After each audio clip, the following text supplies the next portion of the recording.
The first thing Eddard Stark knew was the smell of smoke. It was thick and foreign, heavy with strange spices and the tang of something bitter, like burning pitch. His lungs seized on it as he dragged in a breath he had no right to draw, and pain lanced through his chest, sharp, shocking, alive. He coughed, the sound tearing from a throat that should have been dust, and his fingers clawed against cold stone as if he were rising from beneath a frozen river. Light pulsed behind his closed eyes, red and gold, too bright. He forced them open. He lay upon a smooth black slab, veins of dull crimson running through the rock as if it bled under the touch of fire. Above him, a ceiling lost in shadow. Around him, robed figures in scarlet and orange, their shaven heads gleaming with sweat, lips moving soundlessly until the echo of a final word died away. A ring of torches crackled, feeding that bitter smoke into the air. The walls beyond were carved with images of a man wreathed in flame and another swallowed in darkness. Ned træt tog sit. His muscles answered him with a trembling readiness he had not felt since he had first worn armor in his youth. There was stiffness, yes, like a long sleep, but not the deep ache of age. His hand came up of its own accord, finding his own chest, his own ribs beneath skin that felt too whole. No sword cut beneath his collarbone, no puckered scars of the rebellion. His heart hammered wild and strong. "By the gods," he whispered, the words falling hoarse and thin from his lips. Another sound broke through the rasp of torches. A low groan, thick with confusion and anger, came from his right. He turned his head, and the world tilted. Robert Baratheon lay on a twin slab of stone, thick black hair curling damp against his temples, beard shorter than Ned remembered, belly flatter beneath a leather jerkin he'd not been wearing when last they met in life. His chest heaved, ribs broad as ever, and one massive hand flexed as if seeking a hammer. Robert's eyes opened, blue as summer sky over the stormlands, and for a heartbeat the two men simply stared at one another, as if afraid the other might vanish like morning mist. Ned? Robert croaked. Ned could not answer because his throat had closed. He pushed himself upright with a strength that frightened him, legs swinging over the side of the altar. Bare feet touched cold stone. There should have been a tremor, a faltering, but his body obeyed like a warhorse under a firm hand. "Robert," he said at last. It's me." Robert barked a laugh that was half sob, half roar. "Seven hells," he muttered. "I knew I'd drunk myself to death, but this is a cruel jest." One of the robed men stepped forward, the fire painting his gaunt face with sharp planes of light and shadow. A chain of hammered gold glimmered at his throat, set with a single red gem that seemed to hold its own flame within.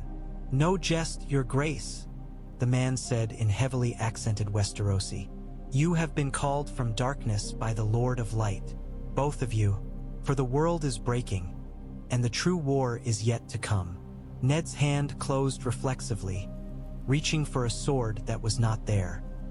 His fingers met only the simple, undyed wool of a tunic he did not remember putting on.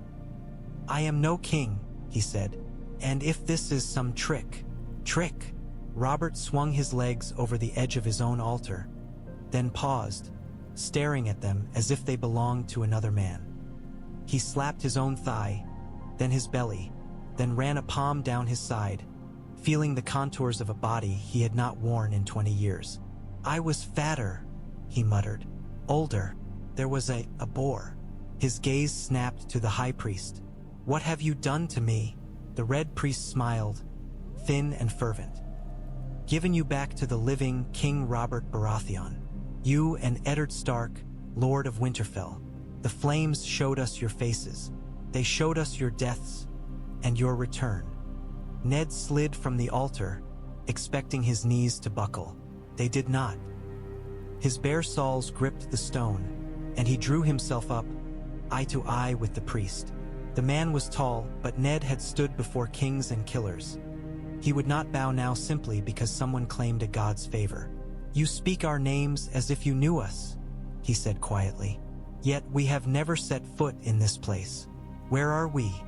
"Volantis," the priest replied. Pride sat in that single word. The first daughter of Valyria. You stand within the temple of the Lord of Light, in the shadow of the black walls. I am Maros, chosen of R'hllor. The flames brought you to us, as they bring all truth. Volantis, across the narrow sea. The name struck Ned like a mailed fist. Had there been ships after the fall of his head? Had someone carried his corpse away? No, that was madness.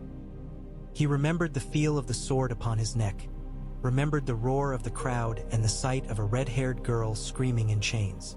Sansa. His breath stuttered. That's a long way from King's Landing, Robert said, swinging his legs experimentally as he stood. He wobbled once, then steadied himself with a snarl. You dragged us across the world? We dragged your souls from the darkness, Maros corrected him. Flesh is nothing. Fire is all. The night is rising, King Robert. We will need kings who can fight. Robert's jaw worked. For a moment, Ned saw something raw and unguarded in his friend's face. A flash of the young man who had laughed in the snow before the Tower of Joy, who had wept for Lyanna beside her bed of blood. I died, Robert said, on a bed that stank of piss and wine. I remember, the boar gored me, Cersei's cousin. The wine was strong, too strong. His eyes hardened. I left bastards all over the realm and a lioness on the throne. I was a damned fool. You died with battle in your heart, Maros said, as if that excused everything.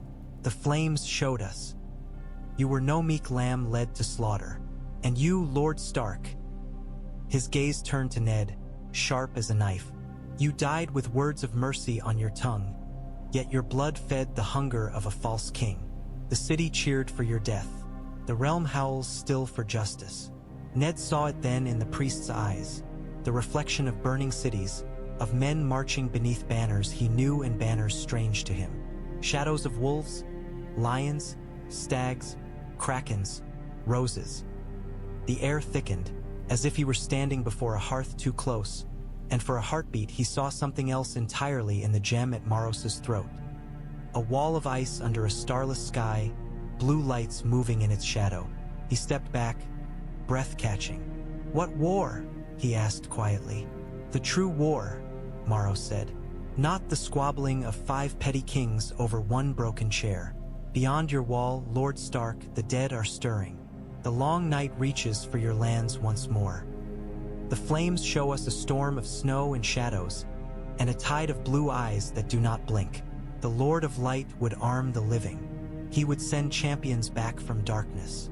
You speak as if we are your soldiers to command, Ned said. Maros inclined his head. Not mine. You were given a second life for a reason. The Lord of Light does not waste his fire. Robert snorted. Your lord did not know me very well in my first life, priest. I wasted enough for 10 kings. But he did not sound as certain as he might have, and that unsettled Ned more than any talk of prophecy. They gave them clothes first, simple garments, but finely woven, dyed in the rich colors of Volantis.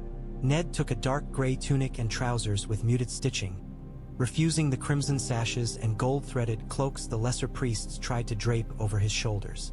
Robert let them fuss for a time, accepting a leather jerkin studded with brass, a heavy belt, boots that fit his feet as if made to measure.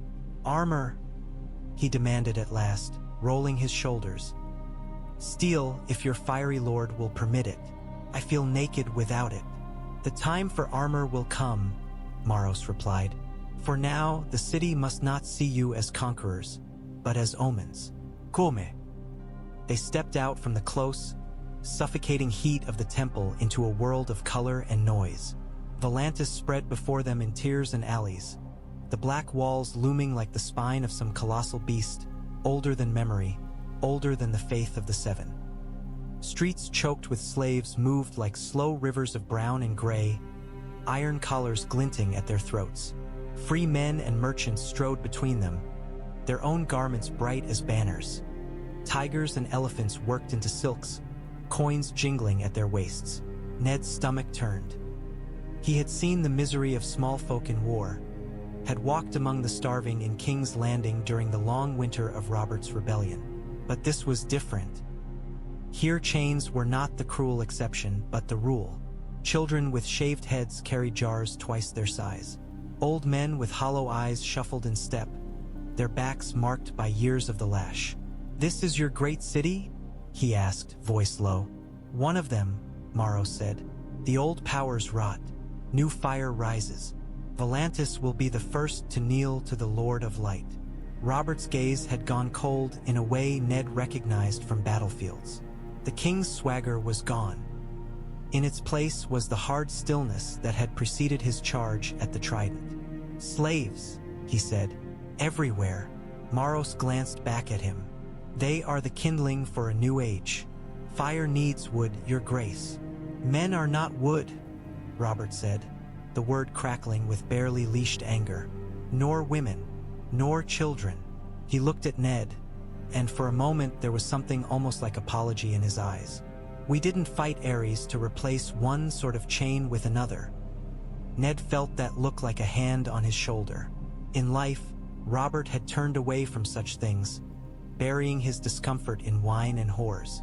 Here, in this foreign city, stripped of crown and court, he seemed sharper, less blurred at the edges. "Westeros is burning, Lord Stark," Maros said. "Your kings, 5 at least, tear at one another like dogs over a bone. While they do, the darkness beyond your wall grows bold. If we do not break the old order, there will be nothing left to save." He pointed toward the harbor, where masts forested the horizon. "You must take ships. Men, fire. You must go home." Ned stopped walking. "Home." The word hurt. "To what?" My head rolled before the great September. "My sons march to war for the north. My daughters." He swallowed. "You speak of Sansa and Arya?" Maros regarded him with something that might have been pity. "The flames show faces," he said. "A girl with hair the color of autumn leaves, forced to smile beside a boy king who delights in cruelty. Another girl, smaller, wrapped in dirt and old leather, walking among wolves and killers. Both are threads in the tapestry yet to be woven." Ned's heart slammed against his ribs. For a moment, all the foreign noise of Volantis faded, replaced by the rush of blood in his ears. "Show me," he said. "If your fire is truth, then show me my children." The brazier stood at the heart of the temple, a great bronze bowl whose rim reached Ned's chest. Fire roared within it, hotter than any hearth he had known, white at its core and crimson at its edges. The heat drove tears to his eyes, but he did not blink as Maros murmured in his strange, lilting Valyrian, fingers tracing symbols in the air. "Look," the priest whispered. "Do not turn away." At first, it was only fire, a shifting, searing jumble of tongues and waves, dancing and devouring. Then, slowly, the flames bent. They narrowed, sharpening like steel worked under a hammer. Colors swam within them that were not entirely their own. Pale gold, deep blue, a smear of Lannister crimson. He saw the Iron Throne as he had seen it once before, jagged and ugly, a warning more than a seat. Joffrey Baratheon sat upon it, crowned with golden antlers, a cruel twist to his lips. Beside him stood a girl in a gown of silks too fine for the north, her hair piled and braided in ways Catelyn might have admired. Sansa. Her hands were clasped so tightly at her waist that her knuckles were white, but her back was straight, her chin lifted. When Joffrey smiled, she smiled too, lips trembling. Ned reached for her without meaning to, hands stopped by heat that would have seared flesh from bone. His breath left him in a strangled sound. "Here," Maros murmured, his other hand sweeping through the air. The flames writhed and shifted, reshaping.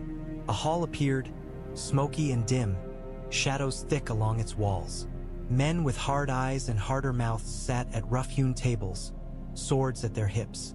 Among them moved a figure small enough to be a boy, dressed in shabby leather and stained wool, hair hacked short and dark with grime. Arya turned her head, and Ned saw his own stubbornness in the line of her jaw, Catelyn's fire in the set of her eyes. "She hides her name," Maros said softly. But the Lord of Light sees. She is knife and shadow, learning to move among death. Ned's shoulders shook. For all his years, for all the battles and judgments and executions he had carried, nothing had ever felt as heavy as that sight. His daughters alive but trapped, one in the jaws of a lion, the other among wolves not of their house. Robert's hand closed on his forearm, fingers like iron. "They live," the king said, voice rough. "That's more than I gave you when we parted in King's Landing." Ned forced his voice to steadiness. "Robb?" he asked. "My son, the North." The flames surged again, answering. A great host marched beneath a gray banner marked with a white direwolf, its head raised in silent howl. At their head rode a young man who could only be Robb Stark, his father's sword at his side, his mother's eyes burning with a mix of hope and dread. Beside him rode men Ned knew and men he did not, Karstarks, Umbers, Mallisters. War had aged them all beyond their years. "King in the North," Maros said. "The boy wears a crown of snow and steel, but every crown is a noose if the wrong hands pull the rope."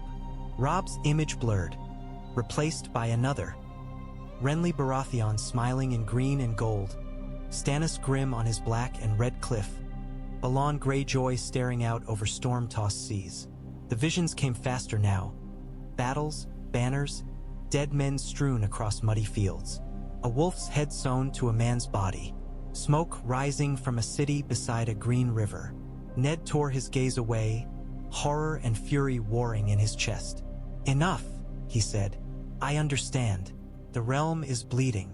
The realm is dying," Maros corrected. "And when it dies, the darkness will feast upon its corpse.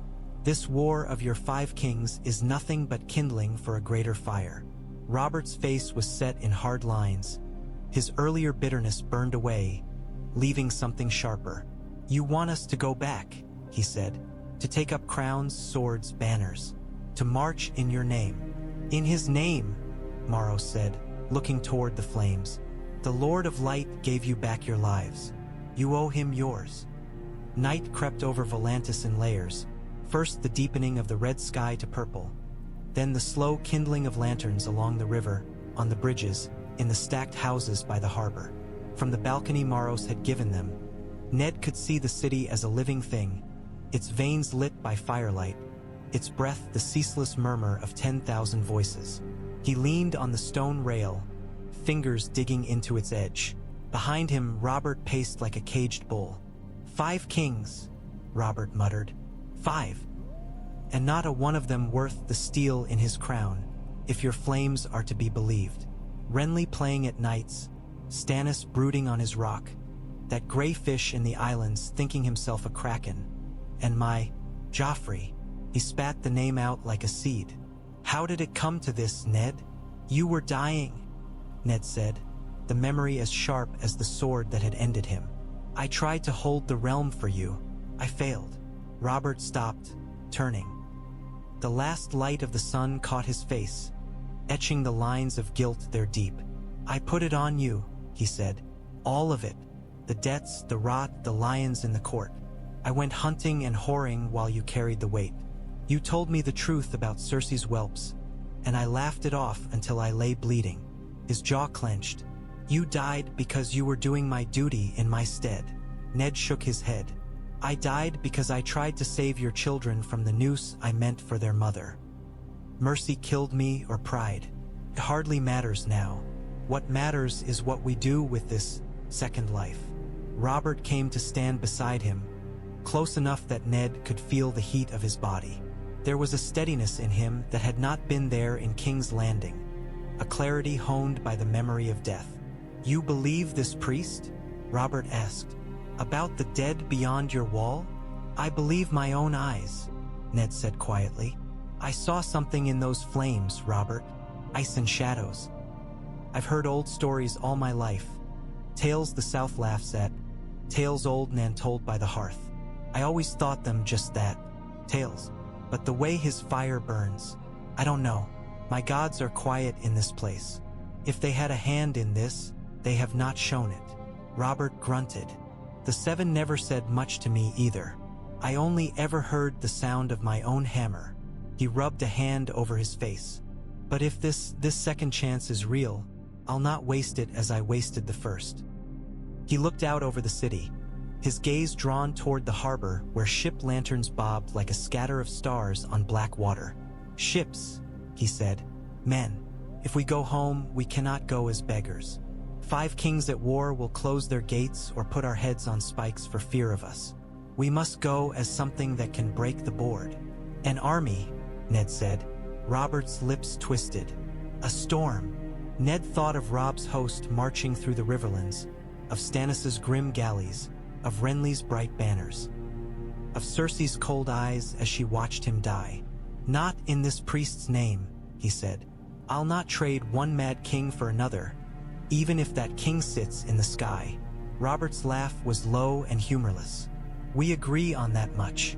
He struck the stone railing with his fist, the sound sharp in the evening air. "We take their gift, Ned. We take our lives back, but we will decide what is done with them." The yard smelled of sweat and steel, a smell Ned knew as well as fresh snow and pine. Volantene guards in scaled armor rimmed the space, their helms shaped like snarling beasts, their spears upright. A handful of scarred sellswords lounged near the gate, watching with professional interest. Red priests clustered at one end, murmuring in their own tongue as if this were another ritual.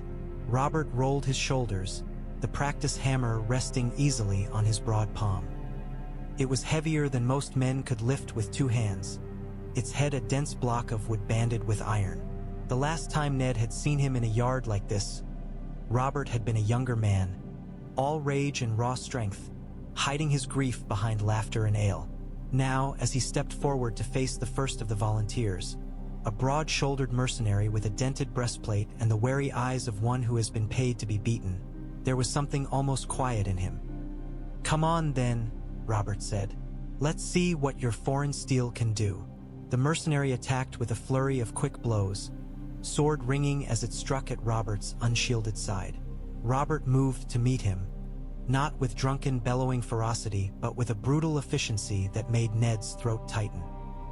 He turned the first cut with the haft of the hammer, stepped inside the second, drove a shoulder into the man's chest, and brought the hammer around in a short, vicious arc that caught the rim of the mercenary's helm.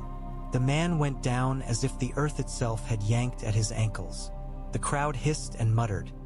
One of the priests actually smiled, eyes bright. "Again," Robert said, breathing only a little harder. 2 at once. They obliged him. The second and third men came with more caution, circling, trying to dart in and out. Robert let them. He let them think they had the measure of him. Then he feinted left, drew them together, and swept the hammer low, knocking one man's legs from under him while his free hand grabbed the other by his gorget and jerked him forward so that an elbow driven into his jaw sent him sprawling. Ned watched every movement, weighing it not as spectacle but as proof. Robert was stronger than he'd been at the Trident. Faster too, in some ways. His bulk was there, but it was a warhost bulk, not the sagging weight of a man drowned in wine. Whatever fire Maros had poured into them, it had not just mended old wounds. It had remade them as they had been at their fiercest.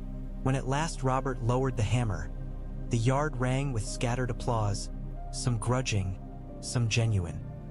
Robert gave a single sharp nod, sweat shining on his brow, his chest rising and falling.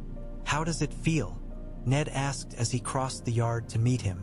"Like I woke up 10 years too early," Robert said, grinning despite the darkness in his eyes. "And like there's a forge under my ribs." He thumped his chest. "You?" Ned flexed his own hand, remembering the long scar on his thigh that should have twinged when he walked, the old ache in his sword shoulder. There was nothing now but an almost uncanny lightness. "I feel wrong," he admitted, "as if I were wearing a stranger's skin. But if this is what we are given, we'll use it." "Good," Maros said from the sideline, his voice smooth. "You will need every ounce of that strength when you stand before your false kings." Ned turned to him. "I will stand before my son first," he said. "Then before the boy on your throne of fire. Do not presume to know my steps." They found the map in a chest of trade records, rolled and forgotten beneath lists of cargoes and ledgers scrawled with Valyrian numerals. It was outdated and foreign-sketched, but the shape of home was there all the same. The jut of Dorne, the spine of the neck, the crowned head of the north. Ned smoothed it across the table, weighting its corners with cups and a dagger. "There," he said, tapping King's Landing with one finger. "That is where Joffrey sits. That is where Cersei coils. If we strike, that is the head of the serpent." Robert set his own calloused finger on Winterfell. "And there," he said, "where your boy wears a crown he never asked for. If we go crashing into the capital without a word, how long before word reaches him that his father lives and has taken back the throne? Will he feel relieved or betrayed?" Ned closed his eyes for a moment, seeing Robb's face in the fire again. "If I send a raven, will it reach him?" he asked. "The Lannisters hold the capital. They hold the roads. Every bird that flies from this side of the sea will pass through their claws." "We're not talking of ravens," Robert said. He grabbed a handful of small stones from the bowl by the wall and began to set them on the map, one on Dragonstone, one in the Stormlands, one in the Iron Islands. "We're talking of men. Stannis will not kneel to any fire god, but he will not accept my return lightly either. Renly," he snorted. "Renly wears my face like a mask and thinks himself my heir because the people like his smile. The Greyjoys will fly their banners at the first scent of weakness, and your northern lords," he looked at Ned, "your northern lords have already spilt blood for their own king. For you to come back and tell them to bend once more might snap them in half." "You think I should stay dead?" Ned said quietly. Robert's head snapped up. "No," he said, fierce. "I think you should be what you always were. The one man in the realm whose honor was not for sale. But honor is a sword that cuts both ways. Ned, if you stride into Robb's camp wearing your old titles, what happens to the men who died calling him king? To the vows they made?" Ned studied the stone that marked Winterfell. His thumb brushed the rough edge. "I would not take his crown," he said. "Not if he has earned it. A father can serve a son as well as a son serves a father. But we cannot decide anything from across the sea. We must go back first. Survive long enough to speak." Robert leaned back in his chair, the boards creaking under his weight. "Then we go to King's Landing," he said. "We cut the lion's throat and drag the cub from the throne. We show the realm that the corpse they've been fighting over has teeth once more. After that, we'll see which banners still want to fly." He jabbed a finger at the point where the Blackwater met the sea. "We go there like a tempest," he said. "Not as supplicants, but as judgment. If we hesitate, Cersei wins. She will never let us live. We must hit her so hard she forgets to breathe." Ned's mouth was dry. "And if the boy dies?" he asked, thinking of the thin face on the flame throne. "If Joffrey falls, what then?" Robert's expression twisted, the lines of it filled with something like loathing and weariness both. "Then the realm will be rid of a monster I helped make," he said. "And I'll answer for that when the gods, whichever damned ones are watching, finally call me back. For now, I'll concern myself with the living." They revealed them to Volantis as if unveiling weapons. The great hall of the temple was packed, tiers of seats rising along the curved walls, every stone surface carved with twisting flames and strange sigils. Rich men in embroidered silks sat beside triumvirs of the city, their fingers heavy with rings, their eyes hungry. Between them glittered the shaved heads and crimson robes of the priests, their lips moving in constant half-whispers. Maros stood at the center, arms outstretched, gem at his throat burning brighter than the torches. "Brothers," he called in fluid Valyrian, his voice echoing from stone to stone. "Sisters, masters of Volantis, children of the fire, you have felt it in your bones and your dreams. The world changes, the lion throne shakes, the dragons stir, the night grows teeth." Murmurs answered him, a low hum of fear and anticipation. "Your enemies would tell you to cling to the old ways," Maros went on. "To your slaves, your coins, your crumbling walls. But the Lord of Light has shown us a different path. He has reached beyond death itself. He turned, his gaze sweeping toward Ned and Robert. Behold what his flames have drawn back from the dark. Ned felt Robert shift beside him. Together, they stepped forward into the circle of light. The crowd's reaction was a living thing. A gasp, then a rising chorus of voices as names began to ripple through them in a dozen accents. Baratheon, someone breathed. Stark. Westerosi kings, another said, returned. Robert's head tilted back, his jaw set. Gone was the drunken slouch of the king who had once slumped through his own court sessions. He stood like the warrior Ned had followed into hell, shoulders square, gaze sweeping the crowd as if measuring them for battle. These men, Maros said, died in their own land, one pierced by the tusk of a beast, the other by the steel of treachery. The flames showed us their faces, their falls, and their worth. The Lord of Light commanded that they be returned, for their war is not done. They will cross the sea with Volantene ships. They will carry our fire into a land of shadows. And when they break the false kings of Westeros, Volantis will stand foremost among the cities that bent their knee to the new dawn. There it was laid bare, the price of their resurrection. Not just obedience, but conquest in another's name. Robert's lip curled. You hear that? He murmured in Westerosi, pitched low for Ned alone. We're banners now, not even of a lord, but of a bloody god and his pet city. Ned's hand found the edge of his sleeve, fingers tightening. We will take their ships, he said under his breath, but the banners we fly will be our own. Maros gestured to them, inviting them to speak. Robert stepped forward, every inch the king he had once been. In my land, he called in thick but passable Valyrian, men follow strength, not prophecies.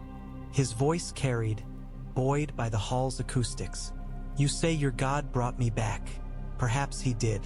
Or perhaps there are other powers at work. I don't know. What I do know is this: Westeros is mine. It is my duty to see it whole or die again trying. If you stand with me, I will remember it. If you stand against me... His smile was a bare showing of teeth. Pray that your fire burns hotter than my wrath. The crowd moved uneasily. Some faces shone with awe, some with calculation. Maros's smile did not falter, but his eyes had narrowed, just a fraction. Sleep did not come easily, not in a place where every corner held the scent of unfamiliar gods. Ned left Robert snoring softly on the pallet in their shared chamber and wandered the temple's quieter corridors until the murmur of distant prayers faded to a vague background whisper. He found a small side room, its only adornment a shallow stone basin filled with water so still it might have been glass. He knelt before it out of habit more than hope. The old gods had never asked for much. No temples, no priests, just the silent watching of the heart trees, the rustle of leaves in a cold wind. Here there were no weirwoods, no carved faces bleeding sap, only this smooth, foreign stone and his own reflection staring back at him from the water's surface. He clasped his hands anyway. I don't know if you can hear me from here, he murmured, feeling faintly foolish. If you were the ones who allowed this, or if you had no say in it at all. The thought unsettled him more than he liked. The idea that the gods who had watched over his house for thousands of years might be powerless in the face of some southern fire lord. I was ready to stand before you. I was ready to answer for the things I did, and the things I failed to do. Instead, I find myself breathing again, in a land I never meant to see. The water stared back, silent. My children are in danger, he said. My people. There is talk of dead men walking in the snow. I am not asking for rescue. I know better than that. I am asking for guidance, for the strength to choose the right wrong when there are no clean choices left. He waited. No wind stirred. No whisper brushed his ear. But as the silence stretched, his own reflection seemed to shift, just a fraction. The lines at the corners of his eyes deepened, and for an instant he saw another face overlaid on his own. A younger Ned, standing in the Gods' Wood at Winterfell, the cold biting his cheeks, little Robb's hand tucked in his. He remembered the feel of that small hand, the weight of Bran on his shoulders, Arya's stubborn little jaw, Sansa's songs, Jon's quiet watchfulness at the edges. Whatever had brought him back, whatever gods claimed this deed, those memories were his. They were his anchor, his purpose. "I will do what I can," he said softly, "with or without your blessing. But if you're still watching, watch over them as well." The water rippled, though there was no breeze. Ned watched the rings spread outward, then still. He rose feeling no more certain, but steadier. Elsewhere in the temple, behind doors barred in iron, Maros watched the fire take shape. 2 braziers stood before him, their coals fanned to a steady, hungry glow by the slow, measured motion of a bellows. Around him, the stone chamber was close and hot, the air thick with the scent of burned herbs and the faint, metallic tang of blood goat, not human. "For now." "Again," he told the younger priest at his side. "Focus. The Lord of Light does not suffer a wandering mind." The boy swallowed and nodded, his eyes fixed on the coals. He murmured the phrases Maros had drilled into him since childhood. Old Valyrian twisted into shapes older still. The flames responded, rising, curling inward and upward until they formed rough silhouettes. One broader, one leaner. Men made of fire and shadow. "Good," Maros murmured. "Do you see? The spark that tethers them is strong, but it is not yet fully woven into the pattern. They are unfinished." The second priest shifted uneasily. "You mean we could still lose them?" Maros's mouth tightened. "We mean we could still shape them," he said. "The Lord of Light gave us a sword. It would be a sin to let it swing at its own whim." He extended his hands over the braziers, fingers spread. Light flared brighter at his command, threads of pale fire unspooling from the coals like molten silk. They drifted upward, looping around the shadow body's wrists, their throats, their hearts. Chains, if one cared to see them that way, or reins. With their strength, they could remake a continent, Maros said softly. Topple kings, burn false gods, drive back the dark. Or they could run back to their old sins and die in some northern snow, whining prayers to trees. Our task is to see that the first path is taken. The younger priest hesitated. "And if they resist?" he asked. "They will," Maros said. "Men like that always do. That is why we must begin binding them now, while the second life burns hot but wild." He looked down into the coals, into the flickering images of the 2 Westerosi lords. The Lord of Light chose them for a reason, but men's hearts are fragile things. They must be guided. He whispered another word, one he rarely spoke outside such chambers. The flame chains tightened, brightened, then faded until they were almost invisible. "Sleep," he said, as if speaking to the men themselves across distance and stone. "Dream of fire, dream of duty. When you wake, you will walk the path laid before you." In their darkened room, Robert shifted in his sleep, a frown creasing his brow. Ned's hand closed into a fist on the blanket, knuckles whitening as if grasping for a sword that was not yet in his reach. Far away, beyond sea and war and winter, the wall rose under a sky pricked with cold stars. Something older than any southern god moved in the forest beyond it, turning blindly toward the faint, hot flicker of new-forged lives far to the south. The world, whether it knew it or not, had begun to tilt. Dawn crept into the chamber like a thief, thin fingers of light slipping past the shutters to lay pale bars across the floor. Ned woke to the taste of ash on his tongue and the memory of heat that had not come from any hearth. Flames, he thought, always the flames. In his dreams they had roared higher than the walls of Winterfell, higher than the towers of Harrenhal, swallowing faces he knew. Catelyn, Robb, Sansa, Arya, Bran, Jon. Until all that was left was a featureless white glare and the faint outline of a wall stretching across the world. He had reached for it, trying to anchor himself in ice, but fire had licked up his arm like a living thing. He sat up slowly, pressing his fingertips to his temple.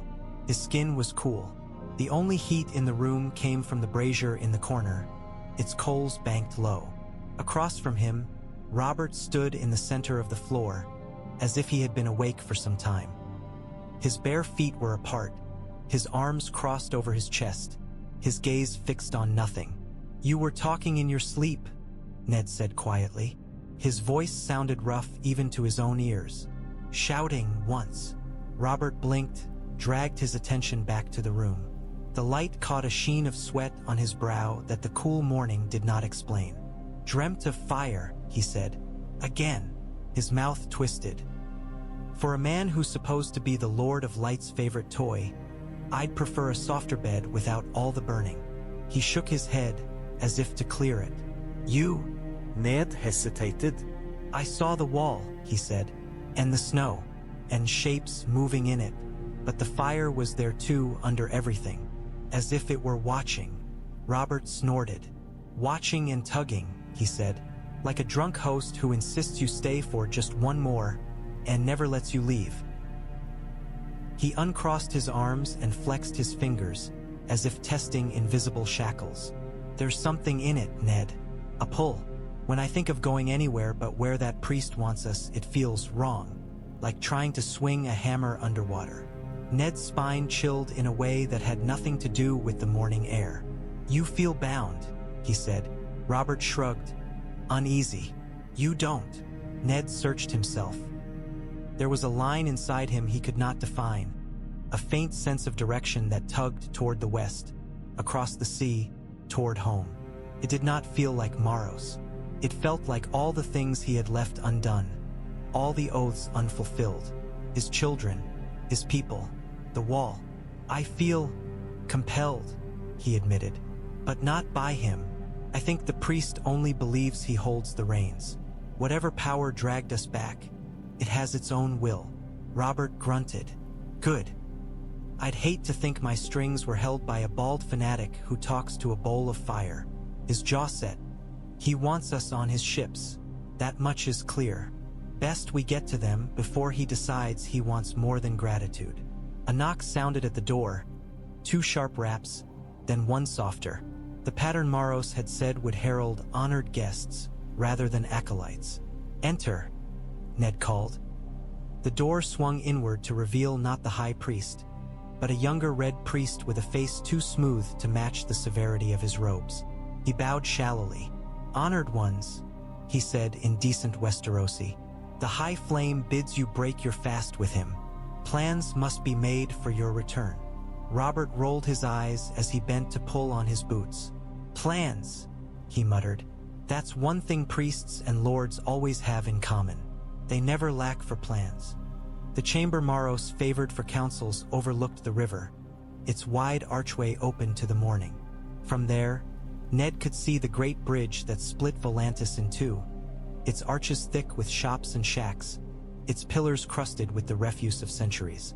Beyond, masts thrust up from the Blackwater like a thorny grove, sails furled, hulls resting heavy in the slow current. On the table before them lay a more detailed map of Westeros than the one Ned and Robert had scrounged, its coasts picked out in careful ink, its cities marked with tiny glyphs, crowns for capitals, towers for fortresses, suns and roses and krakens for the great houses. Small carved ships had been set upon it like children's toys, clustered around Volantis and the narrow sea. Maros rested his fingertips lightly on the river mouth near King's Landing. "The shortest route," he said, "is the most dangerous. The narrow sea is full of pirates who will gladly sell your heads to any king who pays. And your kings do not lack for coin." "Not mine," Robert said. He took a swallow of wine that some Volantene steward had placed in his hand. "My coffers were empty last I checked." Maros's smile did not reach his eyes. "Others have found them more profitable," he said. "Still, speed matters. Your land bleeds. The longer we delay, the more power your false kings cement. I propose this, a swift strike. We send a spear straight at the heart." He nudged one of the tiny ships forward along the drawn coastline, up the Blackwater's mouth.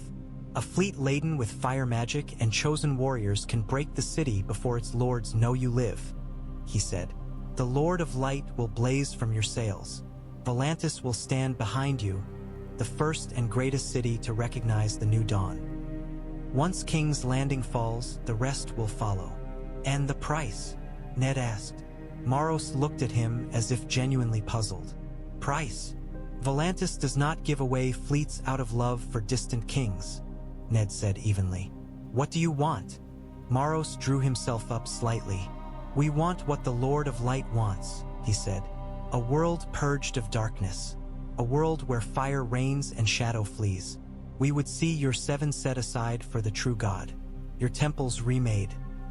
Your oaths sworn not to silent stones, but to the living flame. Robert laughed, a harsh bark. You want to turn my realm into your temple, he said. You want my people to trade their prayers for your fire, their lords for your priests. If they do not, Maros said, and for the first time there was steel in his voice, they will die in the long night that comes. Your land is the first wall in the path of darkness. If it falls, the rest will follow. Spoken like a man who has never seen winter, Ned said. Maros's eyes flashed. I have seen things you cannot imagine, Lord Stark, he said. But I do not ask you to bow to me, only to him. He touched the gem at his throat. It pulsed faintly in answer. Robert set his goblet down with deliberate care. We'll take your ships, he said. We'll take your warriors, if they're willing to bleed and die for a land that is not their own. But I will not march under your God's banner. Not in the way you mean. Maros's jaw tightened. Without his blessing, your enemies will. You think his blessing didn't cost us enough already? Robert cut in. He dragged us out of a decent grave and dropped us in your lap. That's favor enough. The rest is our affair. Ned added. You say the darkness cares nothing for our squabbles. It will come whether we bend the knee to your fire or not. If you truly fear it, you will help us because it is needful, not because you expect to rule through us. For a moment, the only sound was the river outside, the distant shout of dockworkers, the cry of gulls. Then Maros inclined his head, just enough to be courteous without conceding. Very well, he said. We will send a fleet, half under the banner of Volantis, half under plain sail. The Lord of Light will travel with you whether you choose to see him or not. Robert's smile was thin. That sounds like most gods I've known. The docks assaulted the senses, salt and tar, fish and sweat, the creak of timber, the slap of waves against barnacled hulls. Slaves bent under loads of grain and wine casks, their chains clinking in weary rhythm. Overseers stalked between them with whips coiled at their hips, barking orders in sharp Valyrian. Ned kept his face still and his eyes open. For every cruelty he saw, there was another he missed, and that knowledge sat like a stone in his stomach. Robert walked at his side, his stride longer, his shoulders squared. The Volantene escort parted the crush ahead of them, crimson robes and scaled armor forming a living wedge that cleared a path. They're waiting, the young priest who guided them said, gesturing toward a section of dock cordoned off by a line of Volantene soldiers. They? Robert asked. You asked for men who knew your land, the priest said. Exiles, criminals, those who fled your wars and your kings. Volantis has no shortage of such men. His lip curled faintly. Within the loose ring of guards stood perhaps 36 men, sun-browned and salt-streaked. Some wore mismatched armor, bits of boiled leather patched over old mail. Others bore only a sword and the hardened air of men who had survived by selling it. Here and there Ned recognized the faded colors of Westeros. A torn blue cloak with a silver trout almost scrubbed away, a shield bearing the ghost of a sunburst, a stag's head half-peeled. At Robert's approach, they straightened with varying degrees of discipline. One, a broad-shouldered man with gray creeping into his beard and a scar down his left cheek, stepped forward and squinted. I'll be buggered, he said in Westerosi, if that isn't Robert Stormbreaker himself. Robert's brow lifted. I've been called many things, he said. That one's new. Who are you? Ser Garland SWFT, if names still mean anything, the man said, dropping to one knee with a creak of old joints. Late of the Westerlands. I took ship when your Lion Queen started hanging honest knights for asking questions about debts and dead hands. Been selling my sword in these docks ever since, waiting for something worth unsheathing it for. His gaze flicked to Ned, and a spark of recognition lit his eyes. And you, he said softly, by all the gods, Lord Eddard Stark. I saw your head on a spike. You and half the realm, Ned said. I seem to have misplaced it. A ragged chuckle ran through the assembled men, half disbelief, half exhilaration. One by one, others dropped to their knees or inclined their heads. A pale Lycene with an old Stormlander brooch pinned at his throat murmured a prayer under his breath. A wiry man with the look of the Riverlands crossed his arms, eyes bright with wary hope. You know what's happening in our land, Robert said, pitching his voice to Carrie. You've heard the stories. 5 kings at each other's throats. Lannisters on the throne. Starks in the field. Greyjoys raiding. The kind of mess that makes men like you rich. A few gave rueful grins. None denied it. I intend to end it, Robert said. The wind tugged at his hair. I was a poor king in peace. I know that. I drank when I should have ruled. I let wolves and lions and snakes run my court. But I was never a coward in war, and I won't leave my realm in this state. I mean to take back my city. I mean to set things right enough that when the real war comes, we won't be too busy tearing our own guts out to face it. He let his gaze move from face to face, weighing them as if they stood in a shield wall. If you come with me, he said, you'll be branded traitors a second time. You'll bleed for a land that cast you out. You might die a long way from the sea. But if you live, you'll have a place in the new order, not as scuttling cell sails, but as men who help drag a realm back from the brink. If you want coin only, there are easier ships to sign on with. If you want something more, step forward. For a heartbeat, no one moved. Then Ser Garland stepped closer, dropping to both knees this time, head bowed. My sword was sworn to kings who forgot what the word meant, he said. I'll try again. Others followed. 1 here, 2 there, until more than half the knot of men had shifted forward. The rest looked away, shuffling, muttering excuses about other contracts, ill health, bad knees. Robert did not curse them or plead. He only nodded to those who had stepped up, a quiet acknowledgement. Ned watched the faces of those who came. Some bore desperation, some fierce stubbornness. A few had the hollow-eyed look of men who had nothing left to lose. They would do. They found the Westerosi slaves in a pen between 2 leaning warehouses, their heads shaved, their skin burned by unrelenting sun. There were only 8 of them, a woman with the pale look of the Vale, a pair of brothers whose speech still held the rolled R's of the North, a boy from the Reach who could not have been more than 12, his hands raw from rope burns. Ned felt each of their gazes like a knife. How much? He asked the slaver. The man was thin in the Volantene way, his fingers stained with ink from his ever-present ledger. He pursed his lips, eyeing Ned's plain clothes with disdain until he caught sight of the Volantene guards behind them and the red priest at their back. Then his tone smoothed. For all, he said. They are not prime, ill-tempered, some of them. The woman bit a buyer last month.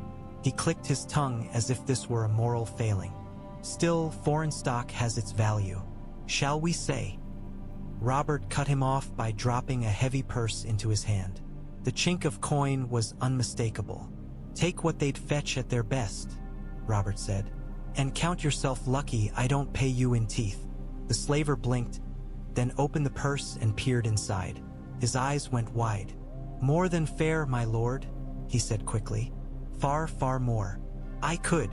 You could do as you're told and find a smith to take those collars off, Robert said, voice dangerously mild. Or you could haggle and see how much gold you can enjoy with a broken jaw. The man swallowed his further words and scuttled away, calling for a smith with nervous urgency. The slaves watched this exchange with a mixture of confusion and dull, walled-off resignation. They had learned not to believe in mercy. Ned stepped forward, keeping his movements slow. Where are you from? He asked the nearest of the northern brothers. The man hesitated, as if the question were a trap. "White Harbor," he said at last. "Father had a ship. Reavers took it. Sold us before we drowned." "Your father?" Ned asked. The man's mouth twitched. "Dead or chained? I don't know which is kinder." Ned nodded once, as if the weight of all that loss had not just settled heavier on his shoulders. "You'll be going home," he said, "if you wish it. If you have nowhere left there will be work in the north for men who've seen the sea. No one will put a collar on you again." The man stared at him. "Why?" he demanded, as if angry at the word. "Because it's wrong," Robert said bluntly from behind Ned. "Because I should have done more to stop it spreading when I wore a crown and didn't. Because if there is to be a new order, we may as well start by doing one damn thing right." The smith arrived then. A burly man with arms like tree limbs and a face set in professional indifference. He heated his tongs at a nearby brazier, then went methodically from slave to slave, clamping the red-hot metal around each collar's hinge and applying pressure until the iron gave with a sharp, echoing snap. One by one, the collars fell away. The sound they made striking the dock planks was not loud, but it felt momentous. The boy from the reach touched his bare neck with trembling fingers. Tears cut tracks through the grime on his cheeks. "What's your name?" Ned asked him. "Tom," the boy whispered. "Tom Flowers." "Not anymore," Ned said. "You're no man's bastard here. When we reach Westeros, if you still have no father to claim, we'll find you a trade. A name. Something to build on." The boy stared at him as if Ned had promised him the moon. They held the oaths below decks, away from Volantene eyes and priests' ears. The hold of the war galley smelled of pitch and old salt, of damp rope and men's breath. Lanterns swung gently with the river's slow roll, casting restless shadows across the faces gathered around the makeshift table. A plank balanced on barrels, stained with old wine. Robert stood at its head, a tankard in his hand. Ned took his place at his right shoulder, the position he had held so many times in days he had thought gone forever. "You all know who I was," Robert said. "Who I am. Some of you loved me for the wrong reasons. Some of you hated me for the right ones. I won't pretend I was a good king, but I was never a coward, and I won't start being one now." He lifted the tankard, not yet drinking. "Our land is broken," he said. "My son," he paused, then corrected himself with visible effort. "The boy who sat my throne delights in cruelty. Lions grow fat on the marrow of the realm. Wolves bleed in the field. The krakens stir. The true enemy stirs beyond that." He jerked his head in the vague direction of the distant north. "We don't have the luxury of letting this stand." He set the tankard down with a thump. "If you swear to me now," he said, "you're not swearing to the king I was. You're swearing to the man who means to tear out the rot he left and give his realm at least a fighting chance when the darkness comes. If I fail, I'll die in the attempt and you can curse my name at your leisure. If I succeed," he gave a short, fierce smile, "you'll be able to say you were there when a dead king came back and broke history over his knee." One by one, the captains came forward. Ser Garland first, sword bared, point touching the deck. He spoke the old words, swearing not just to Robert's crown but to his cause. Others followed, river knights, storm men, a hard-eyed woman from the Vale whose family had been stripped of land for backing Jon Arryn too loudly. When it was done, Robert looked to Ned. "And you?" he said quietly, though all could hear. "Will you follow me a second time?" Ned met his gaze and saw the question beneath the jest. Robert did not take his loyalty for granted. Not after all that had happened. "I swore to you once," Ned said, "because you were my friend and because the man on the throne had burned my kin. I followed you through fire and blood. This time I swear because the realm needs you sober and strong, and because my children's lives hang on the shape of the war to come." He knelt, not in flowery court fashion but as a soldier might on the field. "By ice and by honor," he said, falling back on the older words of the North. "I will stand by your side until my watch ends." Robert's throat worked. He placed his hand on Ned's shoulder, and for a brief heartbeat they were young again. in a smoky tent before a battle that would change the world. "Get up," Robert said gruffly. "I've no wish to see your head near the floor twice in one life." As oaths were spoken over pitch and oak, other words bound themselves in fire. Maros stood once more before his twin braziers, sweat beading on his brow despite the measured coolness of the chamber. The flames within them had grown since the first ritual. Where there had been rough silhouettes, there were now clearer forms, broad shoulders, bearded faces, the suggestion of a sword in one hand and a hammer in the other. "They move quickly," the younger priest whispered, watching as the flame figures shifted with a life of their own. "They gather men, ships. Their will is strong." "As it must be," Maros said, though he could feel it too, the stubbornness baked into those coals. The Lord of Light had given them back not as pliant puppets but as sharpened blades with minds of their own. It was both blessing and challenge. He began the chant, the ancient words rolling from his tongue like river stones. The air thickened, the light in the room deepening to a richer red. The flame chains that circled the figure's wrists and throats flared brighter, tightening fractionally, as if drawn through unseen rings. "Bind their fury to purpose," Maros intoned. "Bind their doubt to duty. Let their eyes see the darkness in every shadow but ours. Let them burn for your will." For a heartbeat, resistance kicked against his senses, a stubborn, icy chill that made his teeth ache. It was as if something far away and very old had turned its head to look back along the thread he pulled, frowning at the presumption. Maros's jaw tightened. He pressed harder, squeezing more will into the chains. The chill shattered like glass before a forge. The flames leaped higher, then settled, the figures' heads bowing as if in acceptance. The younger priests exchanged looks. "Did you feel that?" one asked. "Like frost." Maros wiped his brow with the back of his hand. "The old powers do not die quietly," he said, "but they will die." He leaned closer to the coals, lowering his voice. "Go," he whispered, as if to the men themselves. "Go and break your kings. When you return, you will bring their crowns to the fire." They left Volantis at first light, when the river mist still clung to the water like ghost breath. The Volantene fleet moved with practiced grace, oars punching into the current in synchronized arcs. War galleys with carved prows, tigers, elephants, dragons long since extinct, slid past squat merchant cogs and slimmer hired carracks. Red priests stood on a few selected decks, their robes snapping in the wind, hands raised in blessing or command depending on one's faith. On the foredeck of the lead galley, Ned and Robert stood shoulder to shoulder. Behind them, Westerosi exiles checked rigging and gear, their voices a rough counterpoint to the rhythmic call of Volantene oarmasters. Volantis receded slowly, the black walls shrinking from looming monoliths to a dark line against the sky. Smoke rose from 100 chimneys, banners fluttered above the great houses. Slaves moved like ants along the wharves. "Will you miss it?" Robert asked, eyes on the city. "No," Ned said. "I'll miss knowing where the danger lies. In Volantis, it wears red and gold and carries a brazier. At home, it wears faces I once trusted." Robert grunted acknowledgement. He lifted one hand in a rude gesture toward the distant temple spires.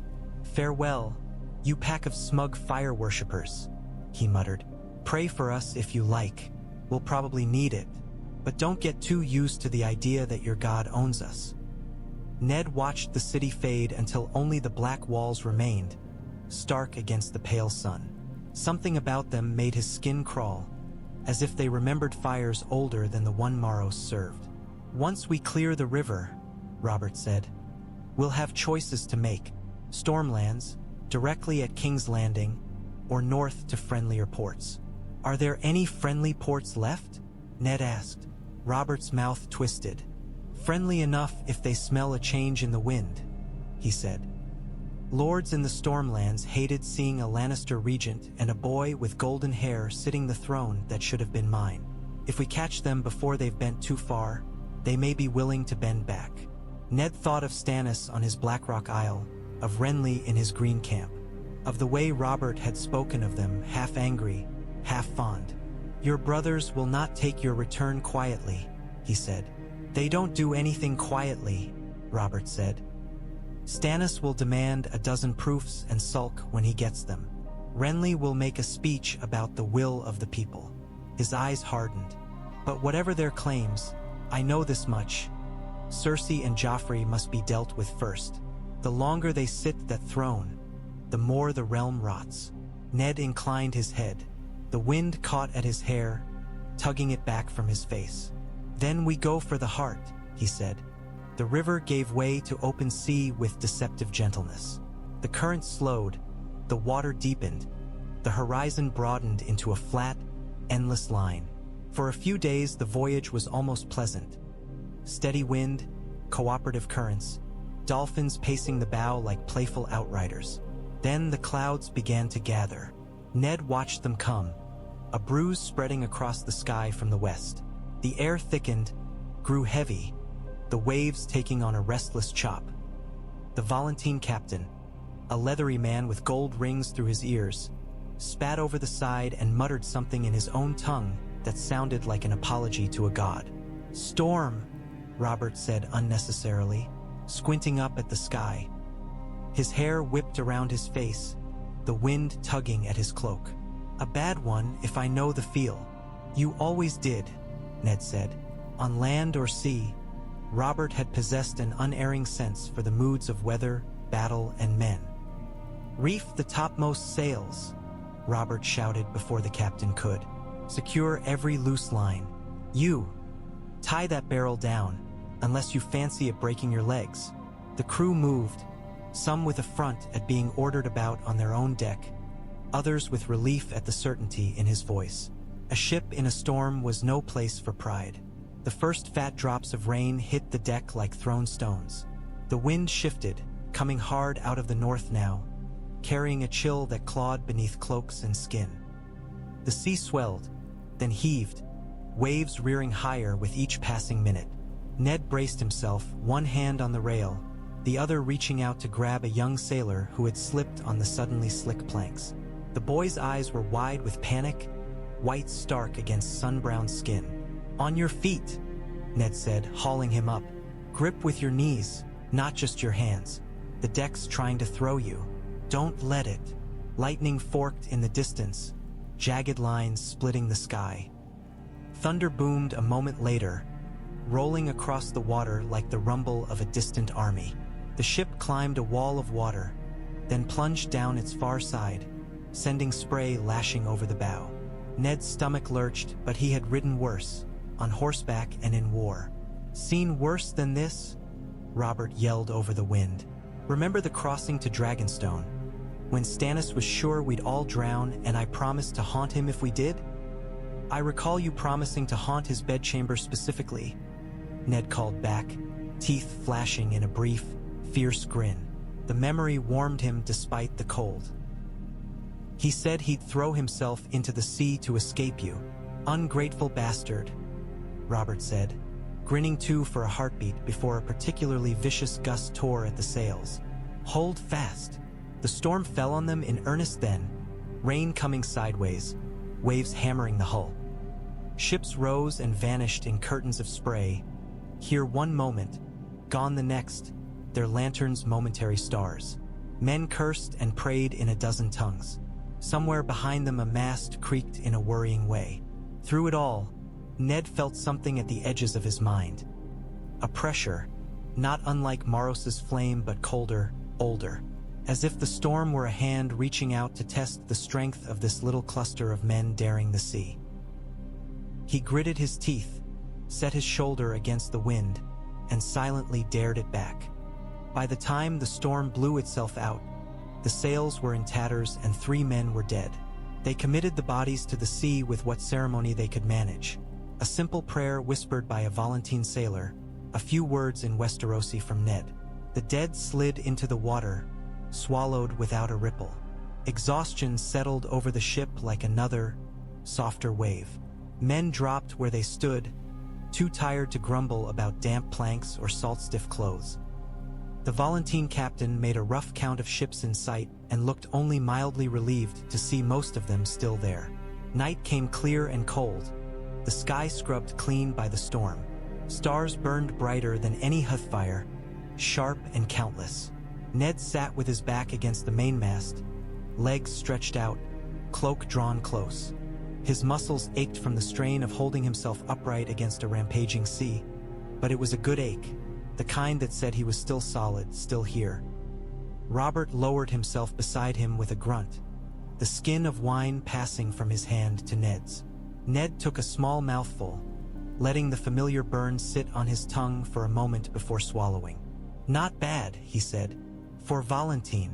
It's piss compared to good Stormland vintage," Robert said. "But I'll take piss over seawater." They watched the stars in silence for a while, the ship creaking gently beneath them as if grateful for the rest. "We lost 3, Ned said at last. "We could have lost 30, Robert replied. "Or all." He rubbed his face with both hands, then let them fall to his knees. "Every time the sea tries to kill me, I ask myself why I didn't stay in my keep and grow fat. Then I remember what waiting in a keep did to me." Ned glanced at him. The lines around Robert's eyes looked deeper in the starlight, carved by more than just laughter now. "If we had done it differently," Ned said. "If you had ruled with a firmer hand, if I had been less stubborn in the south, would we be here now? Would there be 5 kings? Would the dead be stirring?" Robert snorted softly. "You always did like to weigh every choice on a scale," he said. "I don't know, Ned. Maybe if I'd been a better king, Cersei would have had fewer chances to sink her claws into the realm. Maybe Joffrey would have been less of a monster. Or maybe some other bastard of mine would be wearing a crown and doing worse. We can't see the paths we didn't walk." He tipped his head back against the mast, eyes half closed. "I do know this," he said. "If I stay dead this time, I mean to stay dead with less regret in my bones. I dragged you into my war once and left you to clean up the mess. This time, I'll be in the thick of it when we break things, and I'll be there when we put them back together. Or I'll fall with a hammer in my hand, and Stannis can glower over my grave all he likes." Ned thought of Lyanna, of the quiet in the crypts beneath Winterfell, of the promise he had made beside her bed. "There are truths I should have told you," he said quietly.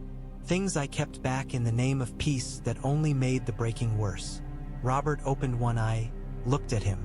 "When this is done," Ned said, "if we live through what's coming, we'll have that talk. About Lyanna. About the boy at the wall. About more than that.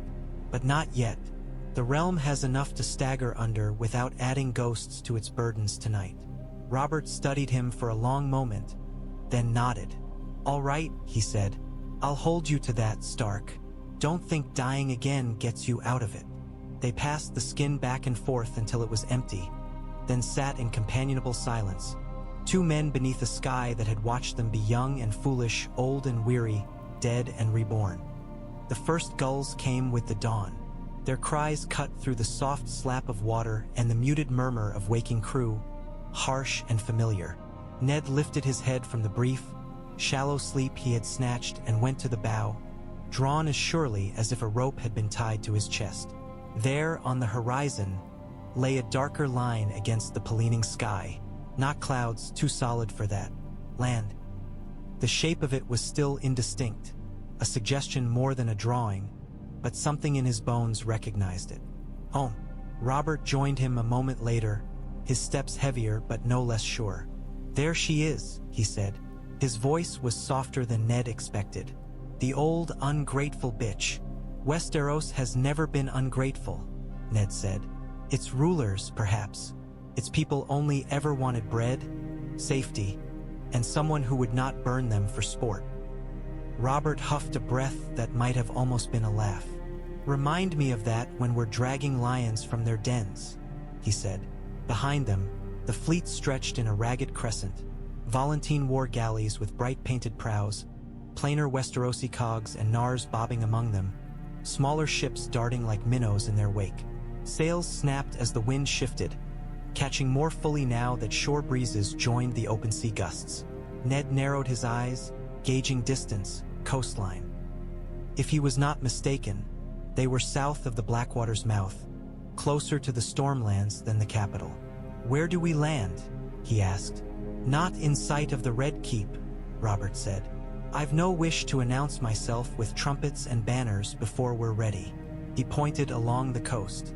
"There are inlets and coves along the Stormland's shore where smugglers have been doing quiet business since before Aegon thought to bring his dragons over. We'll find one of those. Take word ahead discreetly. See who still remembers my name without spitting." "And if no one does?" Ned asked. Robert's mouth set in a hard line. "Then we teach them to," he said. As if hearing the challenge, a gull swooped low over the bow, crying raucously. Ned watched it wheel back toward the distant shore. He thought of Sansa in her lion's den, of Arya in the shadows, of Robb with his snowy crown, of the wall and whatever moved beyond it, of the invisible finest threads of fire and ice that seemed to tug at his every step now. "We're almost there," he said, to himself as much as to Robert. "Aye," Robert said, "almost." Far to port, on the edge of sight, a darker smudge appeared. Sails on the horizon, not their own. Whether friend, foe, or fate, yet another test had set in their path. Neither man could say, but they stood together at the bow, facing it.